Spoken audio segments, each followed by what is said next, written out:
ата-апалар, аға-әжелер, мекенimiz оор кырдаалда турат. Саясатчылар топ-топко бөлүнүп мекелерди басып алуучу.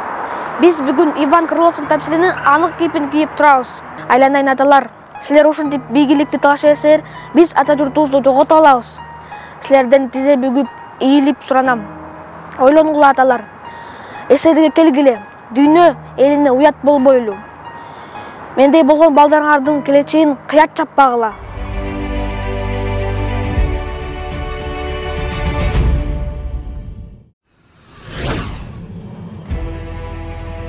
Экономикалык активдүүлүктү калыбына келтирүү, бюджетти толтуруу биринчи милдет болду.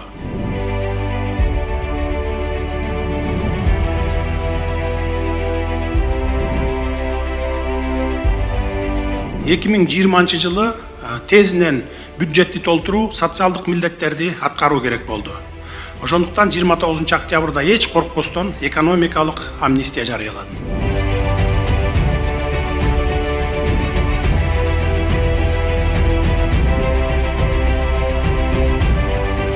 2020 жылдын октябрынан бүгүнкү күнгө чейин ачылган коррупциялык схемалар боюнча мамлекеттин кирешесине 8 миллиард сомго жакын каражат жана мүлк түрүндө кайтарылды.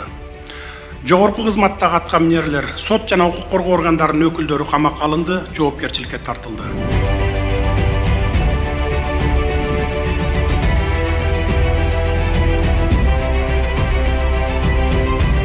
Эгер карапайым калктын бир тыйындан чогулган казынасынан 7 10 эселеп кайтарат.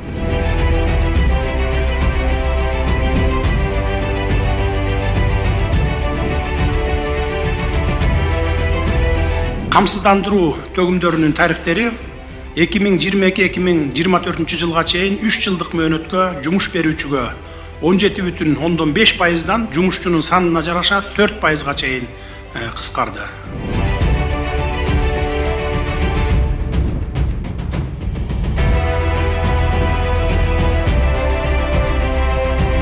Жылдык жүгүртүүсү 8 миллион сомго чейин болгон ишкерлер салык төлөөдөн бошотулду. Ишкердик субъекттердин укук коргоо органдарына текшерүүгө тыюу салуу узартылды. Жана башка дагы бир топ иштер жасалды.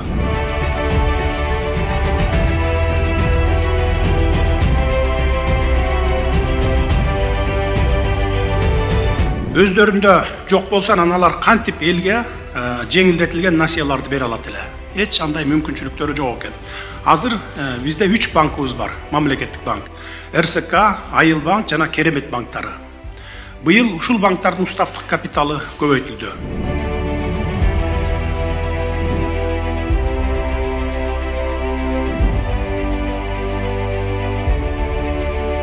Быйыл 2,5 миллиард сом суммасында кепилдик фонд кошумча капиталдаштырылды.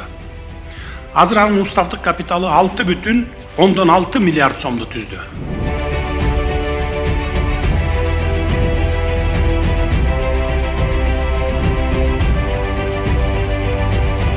Инвестициялык өнүктүрүү фонддору түзүлдү жана түзүлүп жатат дагы. Венгер Кыргыз өнүктүрүү фонду уставдык капиталы 16 миллион доллар менен түзүлдү, аны 50 миллион долларга чейин жеткиребиз деп макулдашылды.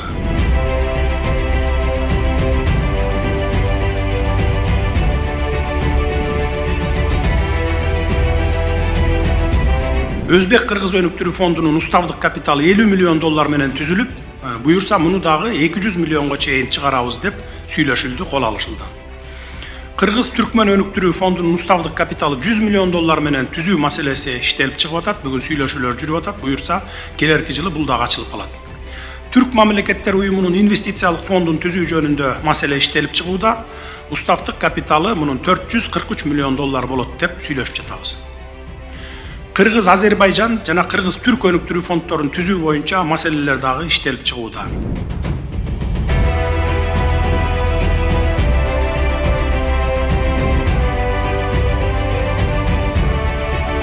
Бюджет боюнча айтсак, 5 жылдын ичинде эң көп чогулганы 148 миллиард сом болгон. Быйыл республикалык бюджеттин киреше бөлүгү 11 айда 162 миллиард сомду түзүп, 2020 жылга салыштырмалуу 41%га же 47 миллиард сомго өстү. 2019 жылдын 11 айына салыштырмалуу 36 миллиард сомго көбөйдү.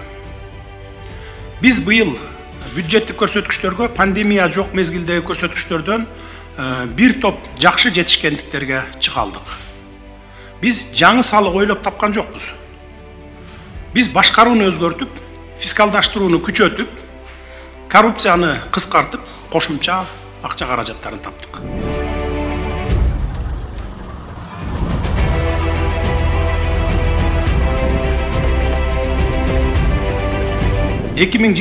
жылы консолидацияланган бюджеттин көрсөткүчтөрүн 400 миллиард сомго чейин жеткизүүгө толук фундамент түзүлдү деп ойлойбуз.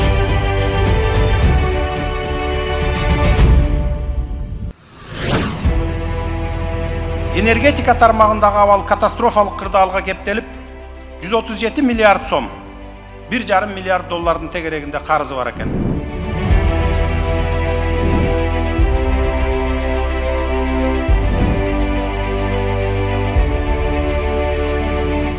Суунун башында олтуруп, электр энергиясын экспорттоочу эмес, импорттогон өлкөгө айланып калыптырбыз. Ушул тапта Казакстан менен Өзбекстандан алып жатабыз. Бул кыргызстандыктар үчүн өтө уят көрүнүш.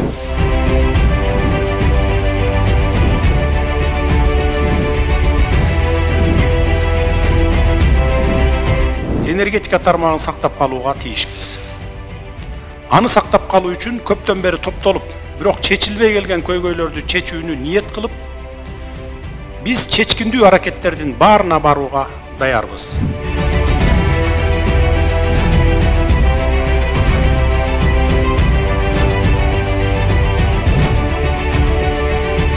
Энергетика менин саясатымдын негизги багыттарынын бири.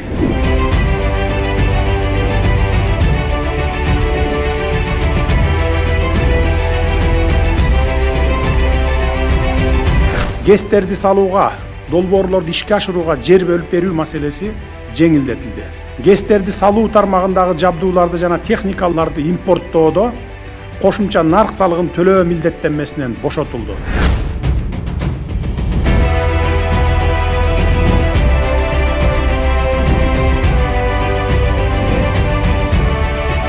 Ушул жылдын август айында Талас областындагы Баласаруу кичи ГЭСинин курулушу башталды. Бул ГЭС жыл сайын 100 миллион киловатт саатка жакын энергия өндүрүп, Талас облусунун электр энергияга болгон муктаждыгынын 20%-ын камсыздайт. Ошондой эле Ысык көл областындагы Орто Токой суу сактагычында Чакан ГЭСтин курулушун долбоорлоо жана буга байланыштуу иш-чаралар жүрүп жатат. Жалал Абад областында Кара көл ГЭСин куруу маселесин дагы жакында башталат. Бул долбоорлор мамлекеттик жеке өнөктөштүк механизминин алкагында ишке ашырылып жатат.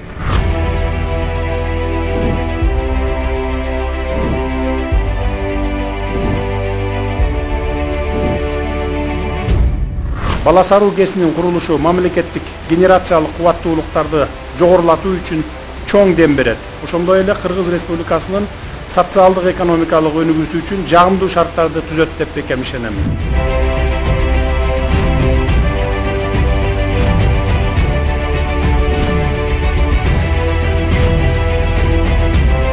Камбар Ата ГЭС 2-нин экинчи агрегатын ишке киргизүү долбоору, Токтогул ГЭСин жана Атбашы ГЭСин модернизациялоо, Папан, Орто Токой, Төрткөл суу сактагычтарында, ошондой эле Камбар Ата ГЭС 1-дин жана Каракөл ГЭСинин долбоорлору иштелип чыгып жатат.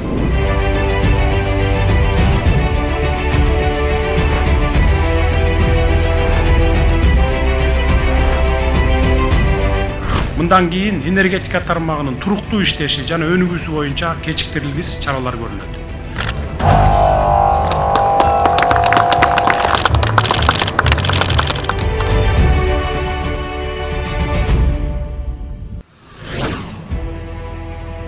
Биздин тышкы саясатыбыз көп векторлуу багытынан тайбайт.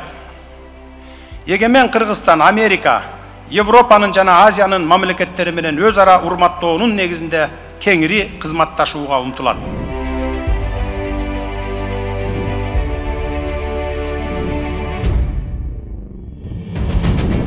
Россия наш главный союзник и торгово-экономический партнер, поэтому надеюсь на проведение плодотворных переговоров по всем вопросам сегодня. Еще раз спасибо вам за приглашение и теплый прием. Спасибо.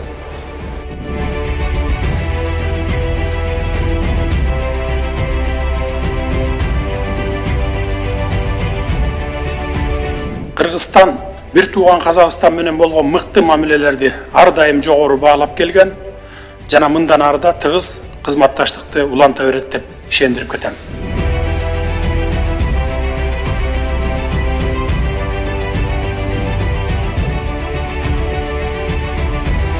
Көп кылымдык коңшулук алаканы өз ара пайдалуу кызыкчылык үчүн колдонууга умтулуп, ал тажрыйбаны улам арттырып, жылдан жылга байып жүрүп олтурушубуз керек.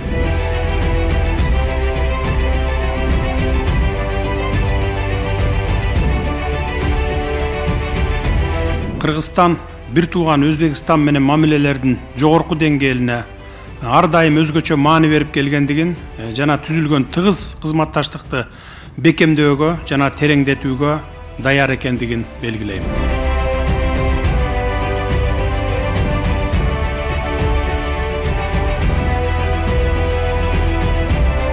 Соода экономикалык кызматташтыкты жана башка байланыштарды мындан ары да өркүндөтүүнү, соода жүгүртүүнү $1 миллиард жеткирүү үчүн конкреттүү кадамдарды таштоону макулдаштык.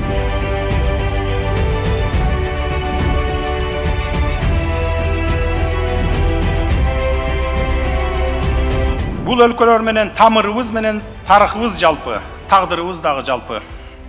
Демек, стратегиялык өнөктөш бул өлкөлөр менен ар тараптуу мамилени чыңдоо, экономикалык жана маданий байланыштарды улантуу тышкы саясатыбыздын приоритети.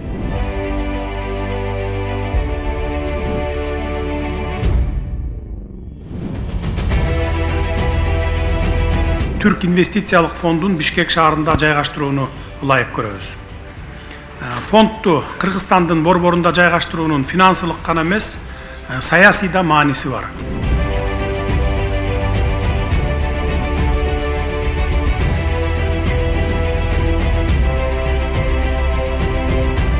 Бириккен Улуттар уюму, Шанхай кызматташтык уюму, Евразиялык экономикалык союз, Түрк мамлекеттер кеңеши жана башка эл аралык уюмдарда эл аралык милдеттенмелерин татыктуу улантат деп ишендирем.